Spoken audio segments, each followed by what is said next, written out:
अस्सलाम वालेकुम वरहमतुल्लाहि वबरकातुहू। नाज़रीन, माई सेल्फ हकीम डॉक्टर मोहम्मद फ़हीम सिवाल खास से। नाज़रीन, जैसे कि आप जानते हैं मैं कि हेल्थ से मुताल्लिक़ और आपका समाज से जुड़ी हुई चीज़ें आपको इन्फॉर्मेशन के तौर पे वीडियो में अपलोड करता हूँ, आपके सामने पेश करता हूँ। आप उस पर दिलचस्पी से सुनते हैं, समझते हैं और उस पर अमल करने की भी कोशिश करते हैं। तो बिना किसी देरी के हम चलते हैं सीधे इस टॉपिक पर। तो नाज़रीन, जिन नाज़रीन ने, जिन फ्रेंड्स ने वीडियो देखी हो, किसी के ज़रिए पहुंची हो, रशीदिया क्लिनिक के नाम से चैनल को सब्सक्राइब ना किया हो तो सब्सक्राइब कर लें, बेल आइकन को प्रेस कर दें जिससे सभी नोटिफिकेशन आपको मिलती रहें। आज बड़ा दिलचस्प और एक ख़तरनाक टॉपिक मैं लेकर आया हूं, जो कि एक बड़ा घोटाले के ऊपर है, जिसके बारे में आपने सुना होगा, भी अखबार में बड़ा एक ट्रेंड में चल रहा है। आयुष कॉलेजों में दाखिलों की जांच सीबीआई करेगी। सीएम योगी आदित्यनाथ जी ने इसमें सीबीआई को जांच सौंपी है और मैं मुबारकबाद पेश करता हूं सीएम साहब को, प्रदेश के सीएम साहब, उत्तर प्रदेश के श्रीमान योगी आदित्यनाथ जी को, जो कि एक बेहतरीन काम उन्होंने किया है सीबीआई जांच कराकर इस घोटाले के ऊपर। और इंशाअल्लाह अगर अल्लाह ने चाहा, अल्लाह ने मुकद्दर में लिखा हुआ है, तो पीएम की दावेदारी के कैंडिडेट भी सीएम साहब ही हैं। अल्लाह को मंजूर हुआ, मुकद्दर में अगर इनकी जीत है तो पीएम बनने लायक भी हो सकते हैं, सीएम साहब का नंबर आ जाए योगी आदित्यनाथ जी का। क्योंकि दरअसल जहाँ भी कोई भी काम घोटाले के मामले में सामने आया है और जांच कराई गई है, जांच में जो शामिल मिले हैं लोग, उन पे सीएम साहब ने सख्त से कार्रवाई करवाने का भी मामला सामने आया है। सख्त से सख्त कार्रवाई होती भी आई हैं। 1076 का मामला ले लो आप, IGRS का पोर्टल के ऊपर शिकायत की गई। सीएम साहब का ये फरमान था, ये आदेश था कि 1076 पे जो शिकायत करते हैं, उसका निस्तारण अगर नहीं होता है और वो अधिकारी लेवल तक मामला पहुंचता है, अधिकारी का शिकायतकर्ता से बात करना और बिना सहमति के निस्तारण कर देना तो आपको जांच के कटघरे में खड़ा कर देगा। यानी कि अधिकारी भी शिकायतकर्ता को संतुष्ट नहीं कर पाते हैं या शिकायतकर्ता का वो मामला सही तरीके से हल नहीं होता है। जो उचित कार्रवाई का मामला, अगर उचित कार्रवाई नहीं होती है तो सीएम साहब ने तकरीबन पूरे प्रदेश के अंदर 73 डीएम साहब के ऊपर जांच बिठाई।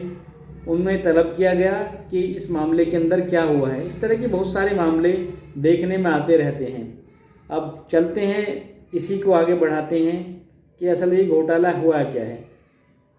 सीएम योगी आदित्यनाथ जी शख्स आयुर्वेद निदेशक समेत 2 निलंबित।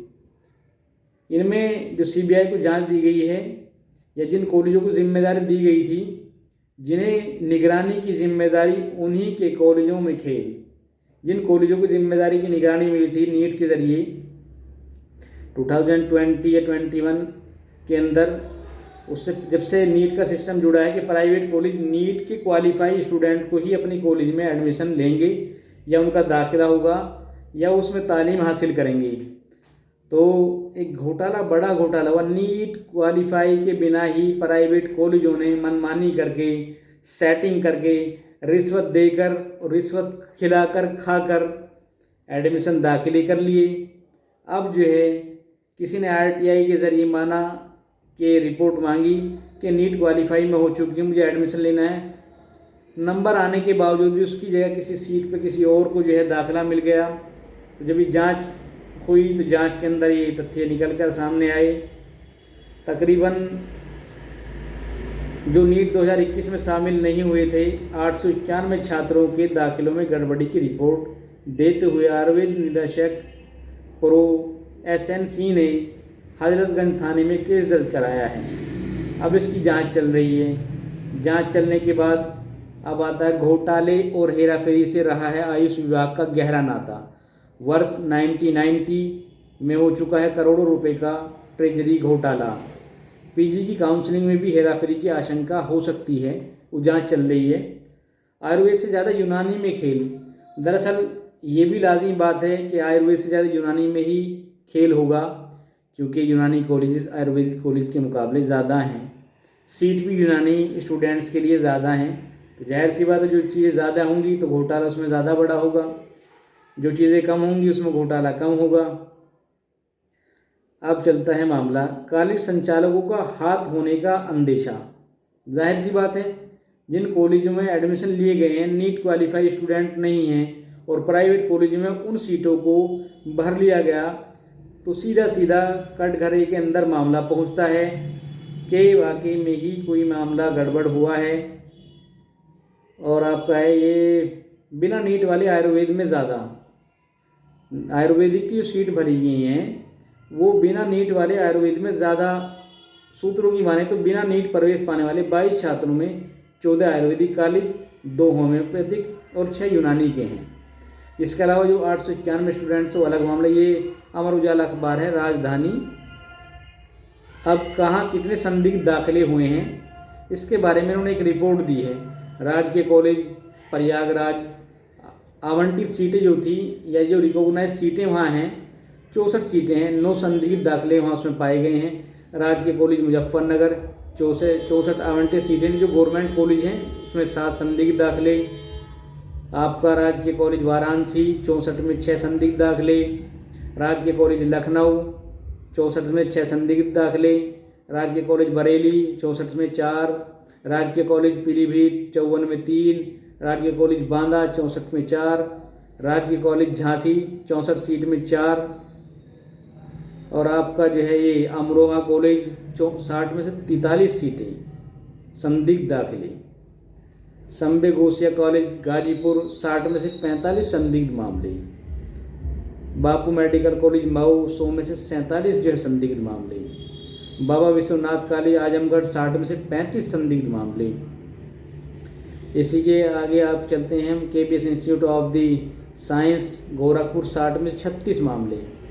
संतुष्टि में कॉलेज मिर्ज़ापुर 100 में से 76 मामले। ITS कॉलेज महाराजगंज 29 में 43 सीटें। X institute of medicine of जो है मिर्ज़ापुर 74 में से 18। CS मेडिकल कॉलेज एटा 57 में से 35। ग्लोबल मेडिकल कॉलेज सहारनपुर 96 में 25। श्री धन्वंतरी मेडिकल कॉलेज मथुरा 40 में से 20 संदिग्ध सीटें। जीवन ज्योति मेडिकल कॉलेज अलीगढ़ 60 में से 15। भारत मेडिकल कॉलेज मुजफ्फरनगर 100 में से 18। डॉक्टर विजय मेडिकल कॉलेज वाराणसी 60 में से 3। रामचंद्र वैद्य मेडिकल कॉलेज लखनऊ 60 में से 1। शिवालिक मेडिकल कॉलेज आजमगढ़ 60 में 1। इस तरीके से कुल मिलाकर ये मामले सामने आए हैं झांसी के। और आपका अलीगढ़ का महावीर मेडिकल मेरठ कॉलेज मेरठ 100 में से 3। झांसी, गोंडा, उन्नाव, फर्रुखाबाद, अलीगढ़, बिजनौर, लखनऊ, आगरा, इसमें जो आवंटित सीटें थीं या जो रिकॉग्नाइज सीटें थीं उसी के अंदर इतने संदिग्ध मामले देखने में आए हैं, जो कि एक बड़ी शर्मनाक बात है। जिन्हें जिम्मेदारी दी गई कि आप इसे सही तरीके से आप इन्हें सीटों को पूरी करें, इन्हें स्टूडेंट्स के लिए फ़ायदेमंद साबित हों। मैं CM साहब से और सेंट्रल गवर्नमेंट के अंदर अगर ये मामला जाता है तो मैं रिक्वेस्ट करूँगा कि सर CM साहब जो भी इसमें मुलव्विस हैं, जो भी इसमें शामिल हैं, आप निष्पक्ष जांच कराकर सख्त से सख्त कार्रवाई करें और जो भी इसमें अधिकारी लिखते हैं उनके ऊपर कार्रवाई करके उन्हें जेल भेजें। जो कॉलेज इसमें शामिल हैं उन कॉलेजों को सीज़ किया जाए।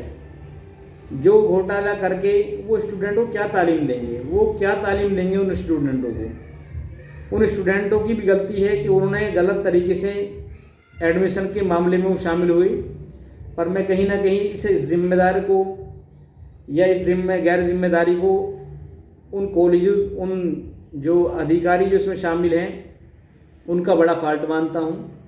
मेरी अपनी सोच है कि उनकी बड़ी गलती है। स्टूडेंट जाता है उसे क्या मालूम कि क्या है क्या नहीं, कुछ को मालूम हो सकता है। इन कॉलेजों को सीज किया जाए, इन कॉलेजों को सीज किया जाए, उन अधिकारियों पर जांच बिठाकर सख्त से सख्त कार्रवाई की जाए।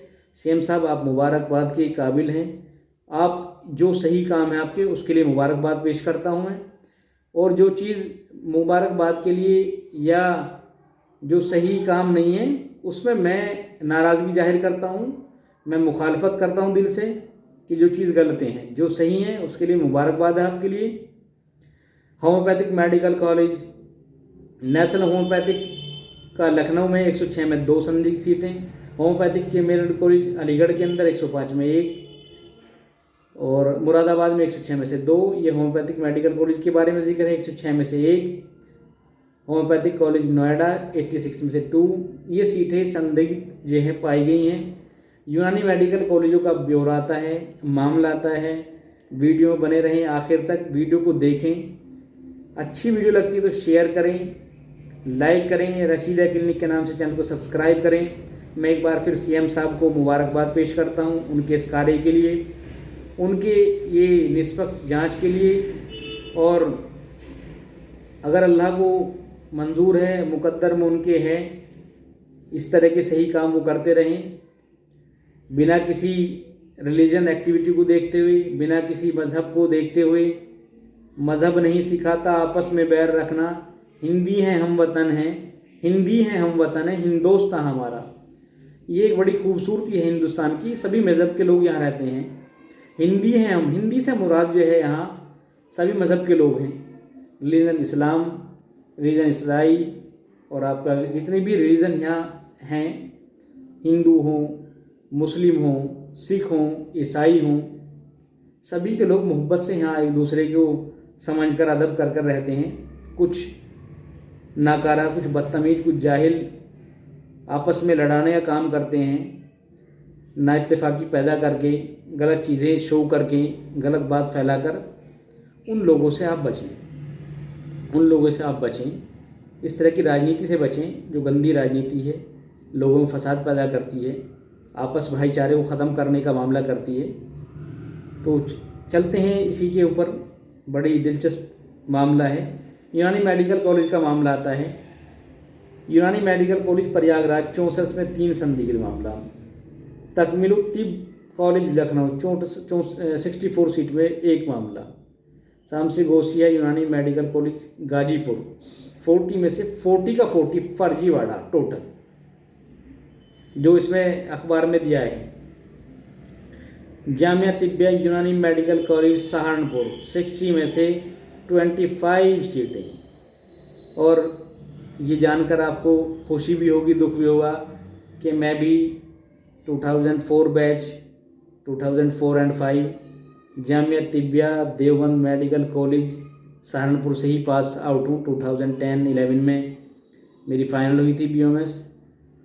तो नाज़रीन, वाकई में ही बहुत गैर जिम्मेदाराना रवैये हैं इनके कॉलेज वालों के।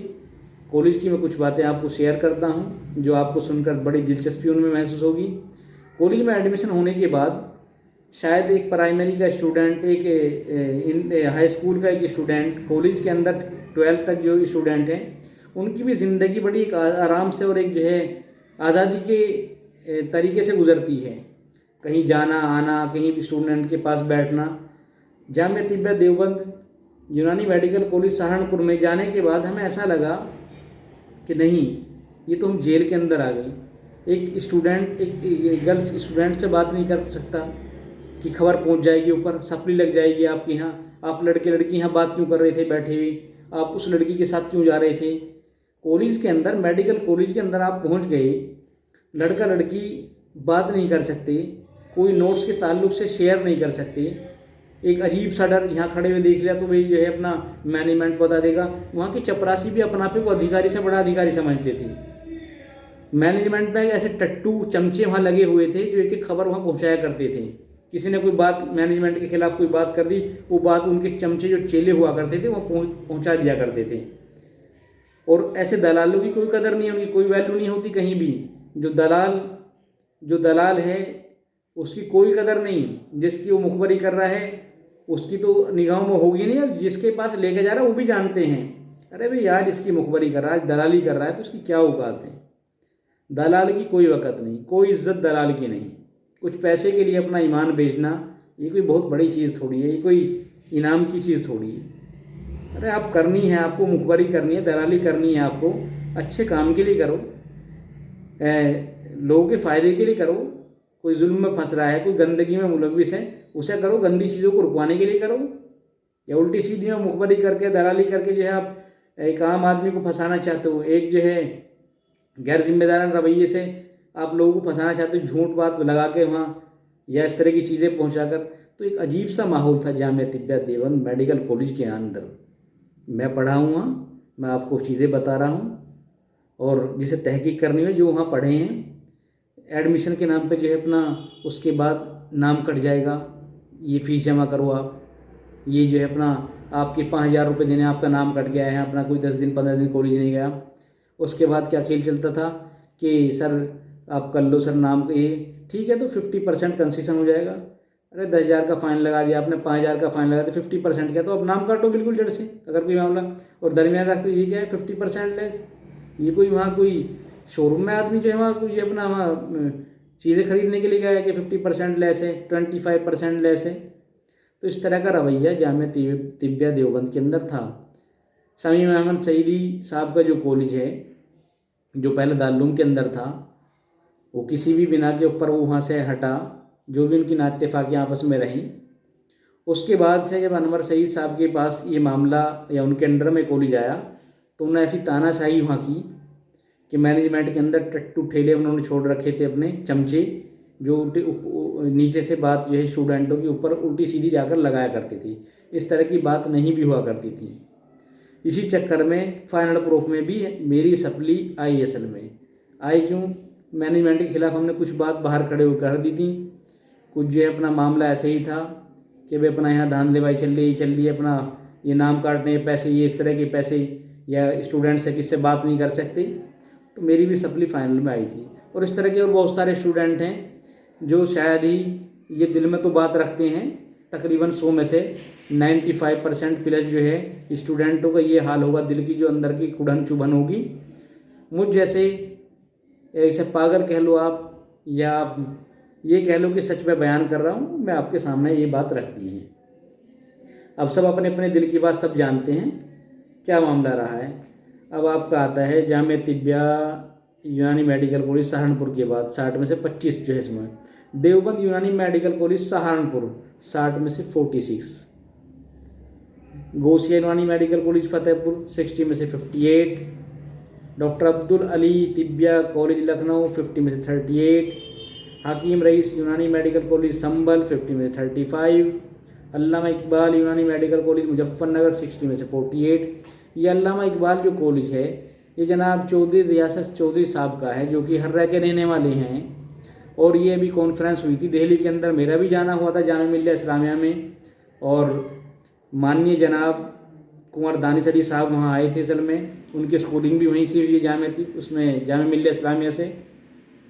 एक अच्छे आदमी हैं, नेक आदमी हैं, और हर मुद्दों को उठाते हैं, लोकल के और अपना आसपास इलाके के, किसी भी मज़हब से वो ताल्लुक़ रखते हों, जो सच्चाई और ईमानदारी का हो।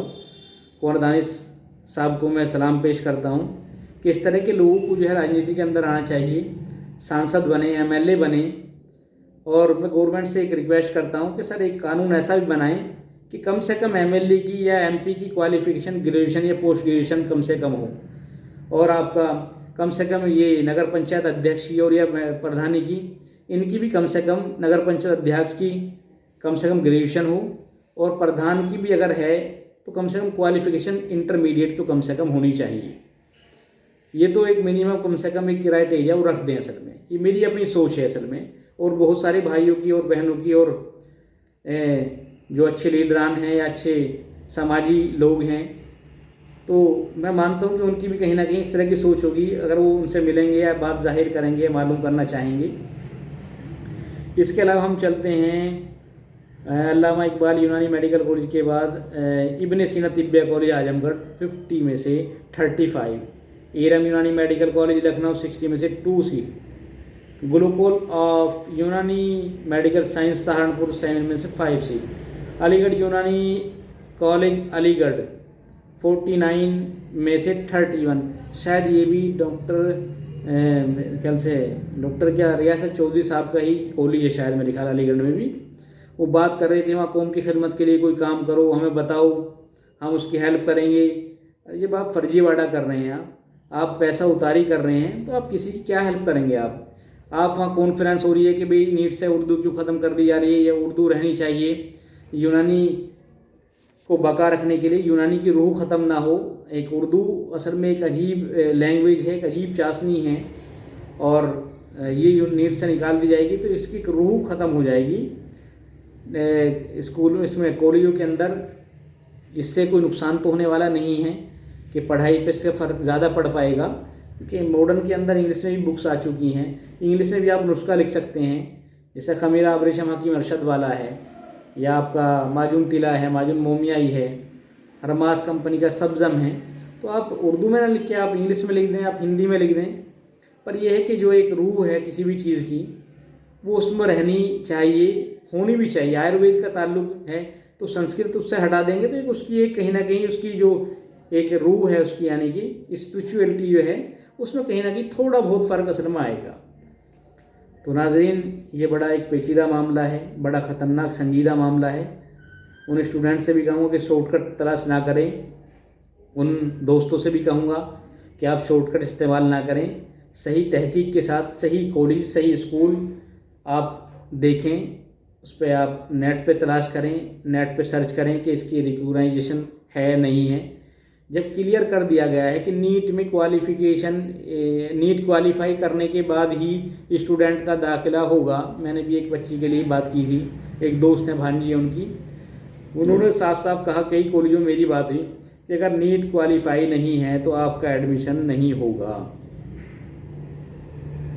मुझे बात समझ में आई, मैंने अपने दोस्त को बताया कि भाई जो है इस तरह का मामला है।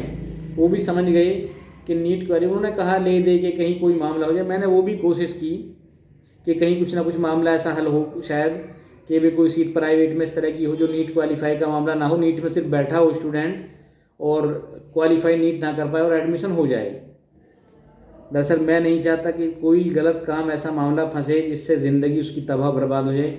अब जिन स्टूडेंटों को धोखाधड़ी से जैसे भी एडमिशन दिलाया गया है या उन्होंने एडमिशन लिए हैं, कितने दुख की और कितने अफसोस की बात है। उनके पेरेंट्स को कितना दुख हो रहा होगा, किसी के पैसे भी फंसे होंगे, किस तरीके से कर्जे पैसे लिए होंगे, कहाँ से लेकर आए होंगे। बहुत से तो ब्याज पे भी पैसे ले लेते हैं। तो इस तरह की चीज़ों से बचना चाहिए, बड़ा दुख पहुँचता है। मैं सीएम साहब को फिर एक बार मुबारकबाद देता हूँ। सर, ये आपका एक बेहतरीन काम है। इस तरह के जितने भी काम हैं सर, आप इस पर गौर दें।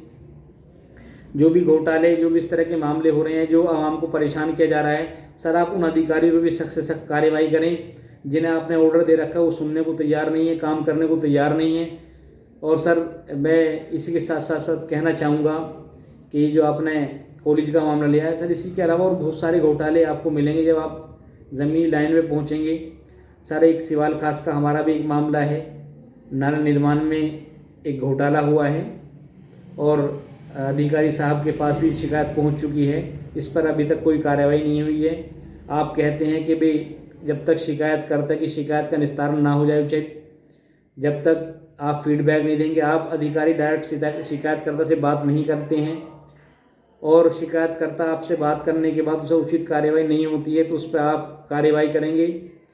तो सीएम साहब, मेरी आपसे रिक्वेस्ट है कि आप सख्त से सख्त अधिकारियों को आदेश दें, कोई ऐसा नज़म बने या कोई ऐसा मामला बने जैसे आपका दरबार वहाँ लगता है, हर डिस्ट्रिक्ट के अंदर लगे और एक आवाम, एक जनता, आम जनता उनसे जाके बात रखे और उनके उस मामले पे कार्रवाई भी हो।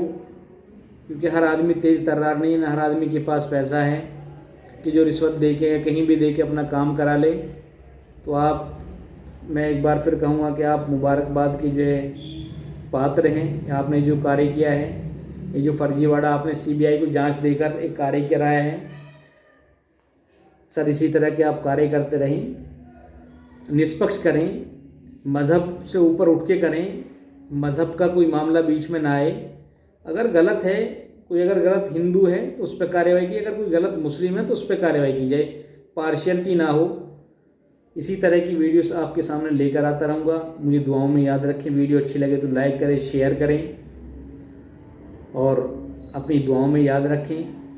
हो सकता है मेरी ये बात सुनकर कुछ के आग भी लगेगी, पतंगे भी लगेंगी, लगने भी जाहिर सी बात है, लगेंगे।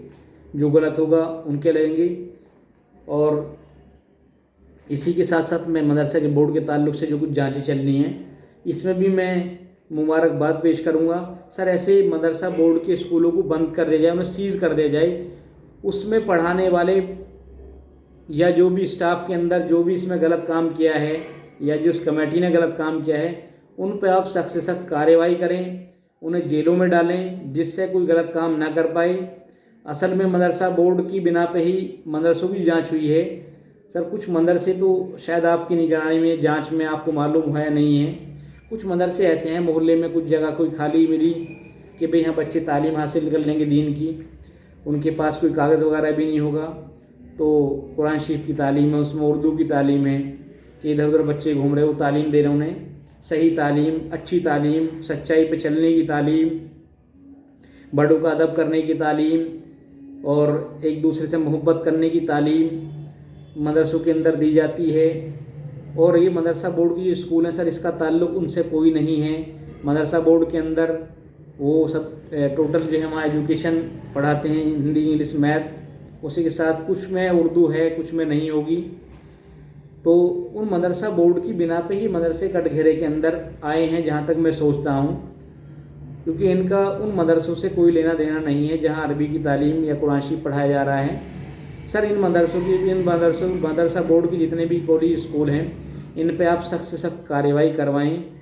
इसमें क्या हो रहा है, बीएड के कागज़ किसी के लगे हुए हैं, डॉक्यूमेंट्स किसी के लगा रखे, पढ़ाने वाला वहाँ कोई और है, 2 कमरे के ऊपर स्कूल दिखा दिया, बच्चे किसी के ही दिखा रखें, वही 500 बच्चे इस कॉलेज में दिखा रखे, वही 500 बच्चे किसी दूसरे कॉलेज में दिखा दिए। स्कॉलरशिप जो आ रही है उस पर फर्जीवाड़ा करके कॉलेज स्कूल वाले गबन कर करके बिल्डिंग ठोक रहे हैं, कारें लेके आ रहे हैं और फिजूल खर्ची में उड़ा रहे हैं। इन पे भी सख्त से सख्त कार्रवाई करें आप। जांच में अधिकारी को दें, अगर जांच में अधिकारी भी मुलविस पाया जाता है या रिश्वत लेके या उन्हें रास्ता देके पैसा लेके छोड़ता है, सर उन पे भी सख्त से सख्त कार्रवाई की जाए। उन मदरसे बोर्डों को चेक करा जाए जहाँ स्कूल चल रहे हैं, डॉक्यूमेंट्स किसी के लगे हुए, पढ़ाने वाला वहाँ कोई और है, कमेटियों की जांच करवाई जाए। ये इस तरह के जितने भी मुद्दे हैं सर, इन पर आप सख्त से सख्त कार्रवाई करें जिससे एजुकेशन का जो लेवल है वो बढ़े, ईमानदारी से अच्छे लोग असल में बढ़कर आगे बढ़ें, अच्छी सोच के साथ आएँ, जिससे हमारा हिंदुस्तान तरक्की करे, हिंदुस्तान का पूरी दुनिया के अंदर नाम हो, यहाँ की ईमानदारी के ऊपर, सच्चाई के ऊपर, यहाँ सख्त कार्रवाई के ऊपर। जैसे कि आउट ऑफ कंट्री के अंदर होता है, अगर हेल्थ में कोई मामला पकड़ा गया या कोई फैक्ट्री ने जो मानक या जो क्वालिटी उन्होंने रखी है उसमें कोई भी गड़बड़ निकलती है तो वहाँ सीज़ कर देते हैं। वहाँ ये नहीं कुछ ले दे के अपना जो है काम कर दिया और जो अपना छोड़ दिया गया, ऐसा नहीं होना चाहिए। हमारे हिंदुस्तान को मजबूत होना चाहिए, इस पे सभी को काम करना चाहिए। और वीडियो ज़्यादा लंबी हो जाएगी, इतना ही काफ़ी है। अस्सलाम वालेकुम रहमतुल्लाहि व बरकातुहू।